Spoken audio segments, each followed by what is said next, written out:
There is a particular kind of man who arrives in a place like Dumaguete and immediately becomes the authority on it. He reads 3 books on the flight over. He attends the expat breakfasts within the first week.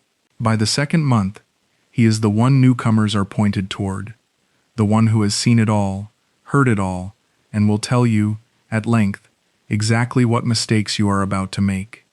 He is generous with his warnings. He considers it a public service.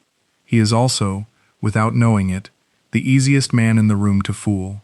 This is the story of Reginald Thackeray, retired lecturer, self-appointed expert, and the most comprehensively deceived man at every table he ever sat at. He'll tell you himself. The morning Gary Hutchins came to find me at Cafe Antonio, I could tell from the way he walked across the terrace that he had rehearsed what he was going to say. Gary was a retired plumber from Coventry, a decent man with no pretension to sophistication, and he had the expression of someone who has been nominated to deliver difficult news by a group that didn't want to deliver it themselves. He sat down. He ordered a coffee he didn't drink. Then he put his phone on the table between us and slid it toward me and said, "Reg, we need to talk about Kristine." I remember the exact quality of the light that morning, the way it came off the water at the end of the street, the sound of a jeepney somewhere on the main road. I remember all of that because I was cataloging details the way I always did, a 40-year academic habit, and the details were fine and ordinary, and the world still felt entirely manageable. I looked at his phone. There was a photograph on the screen. A man I didn't recognize, seated at a desk I didn't recognize, with a letterhead I did recognize. The same letterhead that appeared on the documents Kristine's lawyer had sent me 6 weeks earlier regarding the land dispute. I said, "Where did you get this?" Gary said, "Pete Morrow." He had the same lawyer. Different woman, same lawyer, same office. Different letterhead, same desk, same man. I said, "That's not possible." Gary looked at me the way I had, on various occasions, looked at students who had misread a primary source so completely that correction required a certain patience. He said, "Reg mate, she's done this before. I want to tell you that I handled that moment with dignity and clear thinking.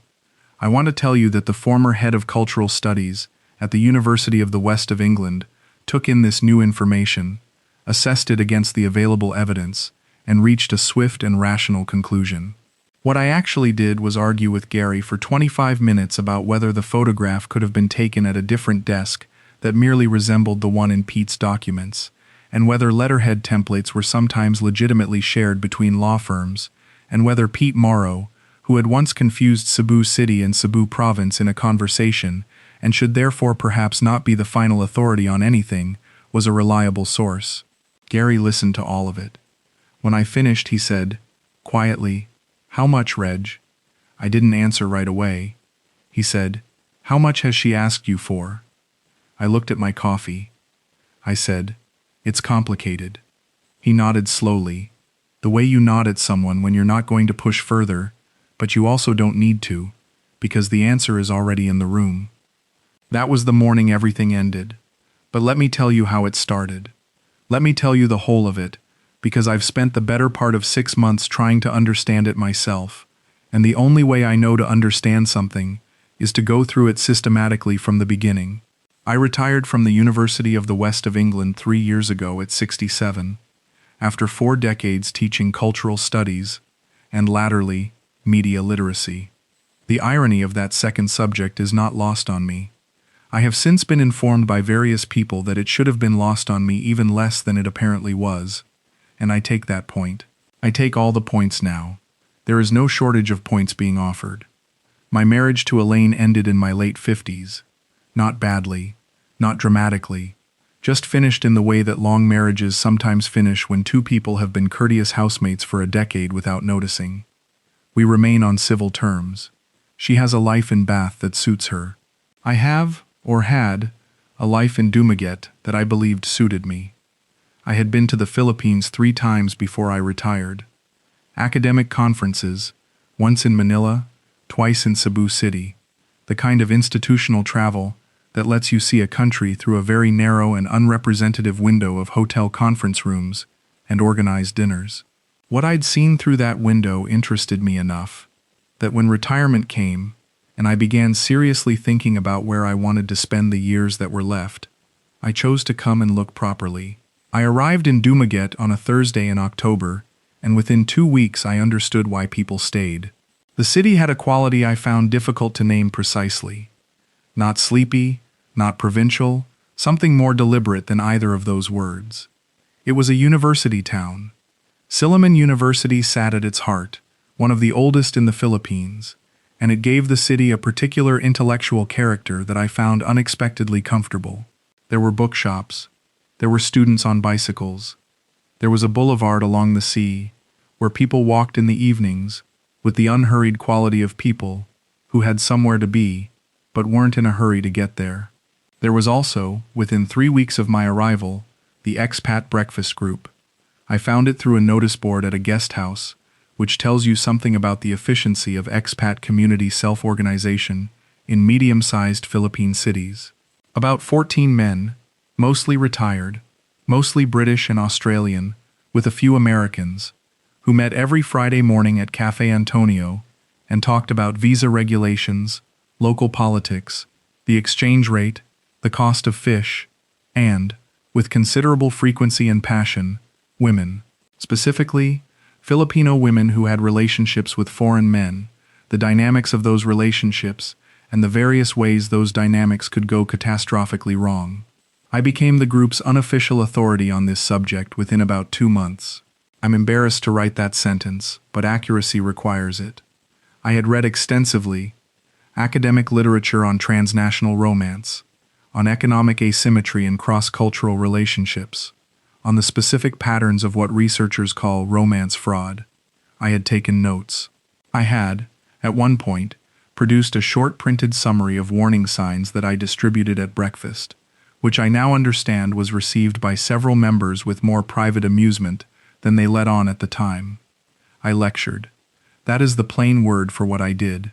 I lectured these men, retirees, working men, men who had lived more of actual life than I had, in most of the ways that matter, about the risks they were running, and the signs they were ignoring, and the patterns they were failing to recognize. I did it with the full confidence of a man who had spent 4 decades being the person in the room who had read the most about the subject under discussion. Gary Hutchins, I later learned, had a private nickname for me among the group. He called me the Professor. He did not mean it entirely as a compliment. I met Kristine in November, 6 weeks after I arrived, at a community lecture at Silliman University on environmental policy and coastal development. She was in the 3rd row, taking notes by hand in a small green notebook, which I noticed because nobody takes notes by hand anymore, and I found it aesthetically pleasing. After the lecture, there was a short informal gathering in the corridor outside the hall, and she introduced herself. She was 29, she said, a graduate student in development studies, working on her thesis about fishing community displacement in Negros Oriental. She asked what had brought me to the lecture. I told her my background. Her eyes lit up in a way that I told myself was intellectual recognition, and that I now understand was something more calculated than that. Though I'll give her this. She was a genuinely good listener, and genuine good listening is rarer than most people think. We had coffee the following week, then dinner, then a pattern of evenings that became the rhythm of my life in Dumaguete across those first months. What made Kristine different, what made her work on me so effectively, was that she engaged my mind before anything else. She asked about my research. She read 2 papers I'd published, and commented on them with enough specificity to prove she'd actually read them. She brought her thesis notes to dinner one evening and asked for my thoughts on her methodology, and I spent 2 hours going through her research design with genuine interest and gave her feedback that she incorporated into a revised chapter outline she showed me the following week. I felt so, for the first time in several years, actually useful. Not just a retired man filling time. Useful. She had a university ID. I asked to see it, early on, because I was the man who warned others about exactly this kind of situation, and I was not going to be caught not having done the basic verification. The ID was from Silliman University. Her name, her student number, her faculty, all of it present and correctly formatted. I looked at it carefully. I handed it back. I also, to my own later bewilderment, asked a librarian at the university whether she was a registered student. A librarian I'd spoken to during a visit to the campus archives, a pleasant woman named Mrs. Generoso, confirmed that yes, there was a Kristine Dizon enrolled in the graduate program. I stored that confirmation with satisfaction. I had done my homework. I was not one of those men. We became a couple in January. Slowly, naturally, without any of the pressure or urgency I had warned others about. That was part of what convinced me. The men I'd seen get into trouble, and I'd watched several of them at the breakfast table, watched the progression. They moved fast. The woman pushed the pace. Everything accelerated. With Kristine, there was no acceleration. She was patient. She was measured. She took her time. I understand now that patience, in the right hands, is simply a longer and more effective version of pressure. The first request came in March. 4 months in, which felt like a meaningful interval. Long enough to have established something real, short enough to still be within what I'd have considered a normal relationship timeline. She came to dinner one evening, looking strained, and when I asked what was wrong, she told me about the land dispute. Her family owned a small parcel of agricultural land on the edge of their barangay, outside Dumaguete, she said, land that had been in her family for 2 generations. A neighboring family was challenging the title. There was a court process, a lawyer involved, and the fees were mounting faster than her family could manage. She wasn't asking me for help, she said. She just wanted me to know why she'd been distracted. The not asking was very deliberate. I noticed it at the time and interpreted it as dignity. She wasn't the kind of woman who asked. That was what I told myself. I offered. Of course I offered. I asked how much was needed and she hesitated, visibly, genuinely, in a way that I found moving, and said the immediate legal fees were around £8,000. I told her I'd transfer it to her account the following day. She thanked me quietly and changed the subject, and I felt the particular warmth of a man who has the means to solve someone's problem and has used them. £8,000. From where I sit now, writing this, that number seems almost modest. It was not the last number. 3 weeks later, the documents arrived. Kristine brought them to my apartment one evening.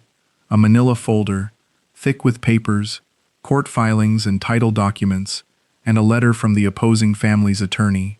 They were in Filipino and English, formal and correctly formatted, with a letterhead for a legal firm in Dumaguete City. I sat at my kitchen table and read through them, with the reading glasses I always use for documents. I checked the formatting. I checked the internal consistency. The case number matched the court documents. The dates tracked correctly. The lawyer's name appeared on the Philippine roll of attorneys, which I checked online while Kristine waited in the living room. 40 years of grading documents. 40 years of reading student essays that tried to pass off fabrication as scholarship. I knew how to read a document. These were very good forgeries. I did not know they were forgeries. I would not know they were forgeries for another 5 months. The land dispute required a total of £15,000 before it was, as Kristine described it, successfully resolved. I paid it in 3 installments. Each installment came with new documents, new filings, new correspondence, new evidence of the case's progress. After the final payment, she told me the ruling had come through in her family's favor, and she brought a bottle of local rum to my apartment, and we celebrated quietly over dinner, and I remember thinking that I had just watched a problem get solved by the simple application of resources and competence, and that this was one of the genuine satisfactions of having those resources available. 2 months later, the inheritance appeared. I want to be clear about the sequencing here because it matters. There was a gap. 8 weeks of normal life between the resolution of the land dispute and the arrival of the next crisis. 8 weeks in which Kristine and I were simply a couple, she working on her thesis, I reading and writing, and attending the Friday breakfasts where I continued to hold forth about the warning signs of romance fraud, while being, at that moment, approximately halfway through being defrauded. She told me about the inheritance over lunch. Her grandfather, she said, had passed away. He had been a fisherman who had, over a long life, accumulated savings and a modest property portfolio, and he had left these to his grandchildren. Kristine's share was substantial. She said the figure was the equivalent of about £90,000. The problem was a bureaucratic one. The estate was in the process of being transferred, and there were estate taxes and administrative fees required before the funds could be released. The total needed to unfreeze the inheritance was £30,000. Once that was paid, she would receive her full inheritance and could repay me immediately and several times over. She showed me the documents. Again, a thick manila folder, notarized estate papers, a letter from a different attorney, this one based in Cebu, handling the estate administration, a certificate of deposit showing the grandfather's savings held in a named bank, a schedule of the administrative fees with the relevant government agency stamp. I read them at my kitchen table with my reading glasses on. I noticed that the certificate of deposit used a slightly non-standard format. I examined this for a while. Then I asked Kristine about it, and she said that smaller provincial banks sometimes use their own template forms rather than the national standard, and I accepted that explanation because it was plausible and because I wanted it to be plausible. I transferred £30,000 in 2 payments over 3 weeks. The administrative process was of course slower than anticipated. There were delays. New requirements emerged. A second phase of fees, smaller this time, £7,500, needed to clear before the final release. I paid that too. And then a transfer tax that the initial estimate had apparently not accounted for, another £6,000. The total for the inheritance liberation reached £45,000 before the inheritance itself became, as the documents kept describing it, imminent. I was also, during this period, involved in what I thought of as a completely separate matter, Kristine's older brother Dante and his fishing boat cooperative. Dante was, according to Kristine, a man of genuine entrepreneurial ability who had been limited by access to capital his whole life. He had a group of 8 fishermen who wanted to upgrade from individual small boats to a shared larger vessel, a commercial-scale operation that would increase their catch and income significantly. The investment required was £20,000, and Kristine framed my involvement as an opportunity rather than a request. An investment in a real Philippine fishing business with a documented return structure and a share of the cooperative's revenue. There were documents for this too. A cooperative registration, a business plan, a vessel quote from a boat builder in Zamboanga, a revenue projection table. I read all of them. By the time I wrote that £20,000 transfer, I had given Kristine a total of £95,000 over 8 months. I had not computed that number explicitly. I had thought about each transaction individually, as its own distinct thing, the land dispute, the inheritance, the investment. I had not stood back and looked at the total. I was also, during those 8 months, not attending the Friday breakfasts as regularly as I once had. The group's conversation had started to feel less interesting to me than my evenings with Kristine. I went perhaps twice a month rather than every week. When I did go, I was somewhat less forthcoming about my personal life than I had previously been. I told myself this was appropriate discretion.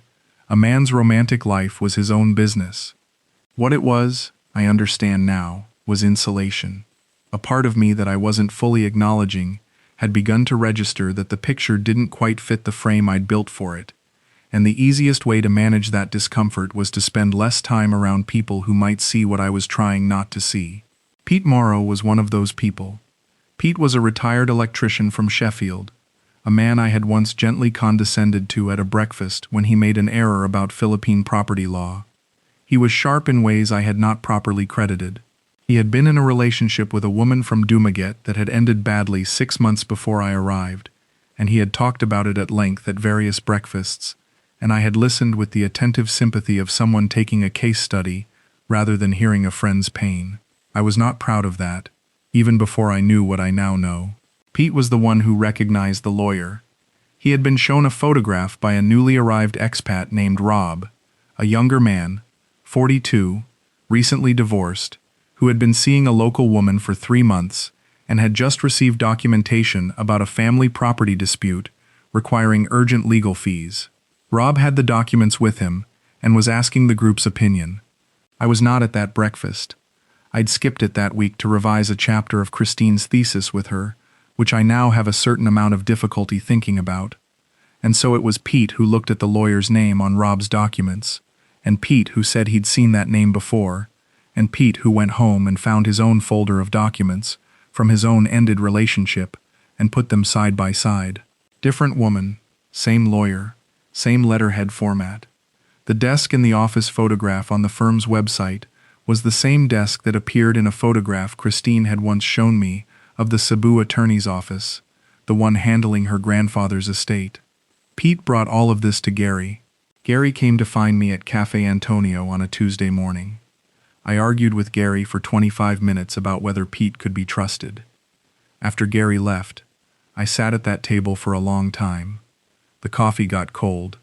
I ordered another one and let it get cold too. A cat that lived near the cafe came and sat near my feet for a while and then went somewhere else, and I envied it the freedom of that. I went home and I opened my desk drawer and I took out every folder Kristine had given me, the land dispute documents, the inheritance papers, the cooperative registration, the vessel quote from Zamboanga. I spread them across my kitchen table, and I looked at them not as a man who trusted her, but as a man who was looking for what he'd missed, as an academic who had just been told a source was fabricated and was reviewing it with that knowledge active. It took me 40 minutes to find the first error, a court case number that, when I entered it into the online judiciary database, returned no results. I had checked this number before, when I first received the documents, and I remembered it returning a result. I checked it again, 3 times, in different search configurations. Nothing. I found the second error in the inheritance documents. The bank certificate carried a code that, per the Bangko Sentral ng Pilipinas format, indicated it had been issued by a branch in Iloilo. Kristine had told me her grandfather had banked locally in Dumaguete his entire life. I checked the branch code against the BSP registry. The branch didn't exist. The third error I found was in the cooperative registration. The cooperative ID number format was incorrect for Negros Oriental. I had not known the correct format when I first read it. I looked it up now. It was wrong by 3 digits. I sat at my kitchen table surrounded by 95,000 pounds worth of documents, and I understood, with absolute and total clarity, that I had been taken by a woman I had personally vetted, in a city where I had appointed myself the resident expert on exactly this kind of fraud, using documents I had read carefully and found satisfactory on multiple occasions. I did not ring Kristine that evening. I needed to be certain of what I was doing before I spoke to her, and I needed to decide what I was doing before I could be certain of it. I went through everything one more time. Then I rang a contact I had in Bristol, a retired detective inspector I'd known through a community safety advisory role I'd held at the university, and described what I'd found. He walked me through what to do and what not to do. He said to stop all transfers immediately, which I had already done. He said to document everything. He said to make a report with the UK's National Fraud and Cybercrime Reporting Centre, and with the Philippine National Police's Anti-Cybercrime Group, which he said handled this category of case. He said, gently, to be realistic about recovery. I asked him what realistic meant. He said, it means very unlikely, Reg. I'm sorry. I rang Gary that evening and told him what I'd found and what the total figure was. There was a silence on the line before he said anything. When he spoke, he said, right. Okay. Do you want me to come over? And I said no, I was fine. And he said, I'll come over anyway. And he did. And we sat in my apartment with 2 glasses of rum and talked for 3 hours about nothing to do with Kristine at all. And that was exactly what I needed. I met Kristine 2 days later. I had asked her to come to my apartment. I wanted to do this face to face, not because I expected a resolution or a confession, but because after 8 months with a person you are owed the dignity of a real conversation, regardless of what that conversation is. She arrived at 7 in the evening looking, as always, composed. She sat at the table where I had spread all her documents, and where they still sat, now in neat piles. She looked at them, and then she looked at me. I said, I know about the lawyer. She looked at me without speaking for a moment. Then she said, what about him? I said he's not a real lawyer. The firm isn't real. The court case number doesn't exist. The bank branch on your grandfather's certificate doesn't exist. The cooperative registration number is in the wrong format. She sat very still. The ceiling fan turned overhead. From somewhere down the street there was music. A karaoke bar that started up most evenings around this time, and had always mildly irritated me, and which I had never been so aware of in its irrelevance to anything that mattered. She said, "I don't know what you're talking about." I said, "I think you do. I'm not going to sit here and catalog it all. I've filed a report, and I've contacted the relevant authorities, and I want you to know that what I actually wanted to say to you is something else." She waited. I said, "You are a genuinely intelligent woman.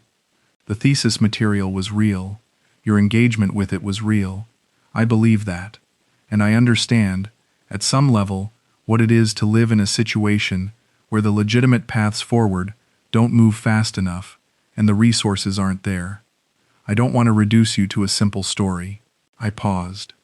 "But what you took from me, and it wasn't just money, though it was a great deal of money, was the version of myself I'd been most proud of. The one who thought he understood things."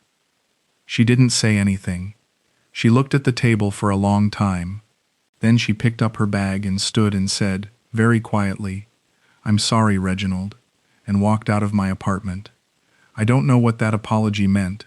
I've thought about it a great deal, and I'm genuinely uncertain whether it was an admission, or a performance, or something in between. I'm not sure it matters. It was the last thing she said to me, and I have chosen to receive it at face value, not because I'm naive. I think we've established I'm more complicated than that, but because holding it any other way doesn't serve me. I told the Friday breakfast group everything. I went the following week, and I told them the complete story. The documents, the amounts, the how of it, the particular mechanism she'd used that I'd helped design by being so publicly proud of my own vigilance. I told them about grading those documents as if I were marking a student's essay. I told them about Pete's role in uncovering it and what I owed him for that. Pete sat across the table from me with the expression of a man who did not enjoy being right. When I finished, the group was quiet for a moment. Then Gary said, "Right, what are we eating?" And someone ordered eggs and the conversation moved on, which was, I think, the kindest possible response. I have been in Dumaguete for 6 months since that breakfast. I have not left.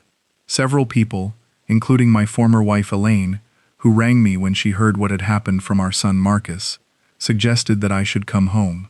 Elaine was kind about it in a way that I found unexpectedly touching, and also slightly mortifying.